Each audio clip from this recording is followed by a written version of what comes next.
कृपा की, लेकिन आज तक कोई एक भी व्यक्ति ऐसा खड़ा नहीं होगा जो कहे कि हमने महाराज जी को 1 लाख रुपए दिए। महाराज, मेरा एक सवाल है जो मुझे काफ़ी सालों से मैं पूछना चाहता था महाराज लोगों से। जी।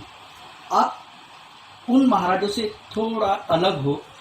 मैंने महाराज देखा है, जैसे काफ़ी महाराज हैं उनको सिक्योरिटी रहती है, लेकिन आपको सिक्योरिटी नहीं है। महाराज को क्यों सिक्योरिटी चाहिए?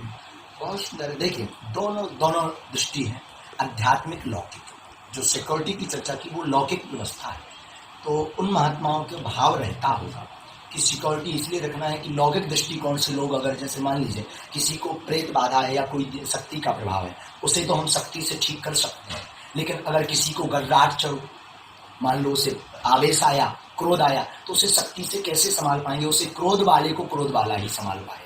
इसलिए महात्मा लौकिक दृष्टिकोण से अपने पास व्यवस्था रखते हैं, सुरक्षा रखते हैं कि अगर लौकिक दृष्टिकोण से आया तो लौकिक दृष्टिकोण से हमारे बॉडीगार्ड निपट लेंगे, और अगर आप शक्ति वाले हैं, आध्यात्मिक दृष्टिकोण से आपने कोई प्रयास किया तो उसे आध्यात्मिक दृष्टिकोण से, पावर से उसे जवाब। महाराज, मेरा एक प्रश्न ये है, महाराज मेरा प्रश्न ये है कि निसंतान दंपतियों को संतान का मिलने का दावा आप 100% करते हो क्या? सबके लिए नहीं कहा जा सकता, लेकिन अगर हनुमान जी ने लिखवा दिया तो 101% उसमें कोई शंका नहीं।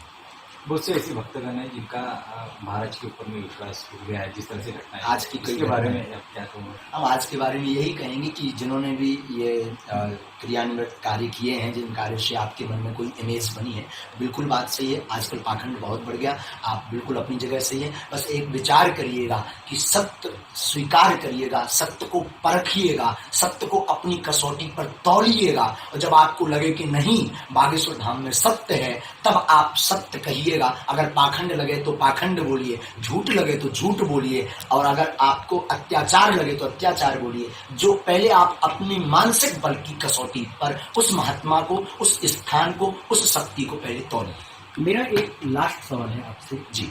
आप ये बताइए कि देश में की हालात पे आपके क्या विचार हैं? देश की हालात पर मैं यही कहना चाहूँगा कि हमारा सनातन धर्म से, किसी भी धर्म से, किसी एक धर्म की चर्चा नहीं, धर्म से लोगों का पलायन होता जा रहा है, और लोग केवल फॉर्मेलिटी के लिए धर्म को मान रहे हैं। इसलिए हमारे देश में फॉर्मेलिटी प्रारंभ। ये थे हमारे साथ परम पूजनीय श्री वीरेंद्र कृष्ण महाराज जी, जिन्होंने हमारे साथ दिल खुल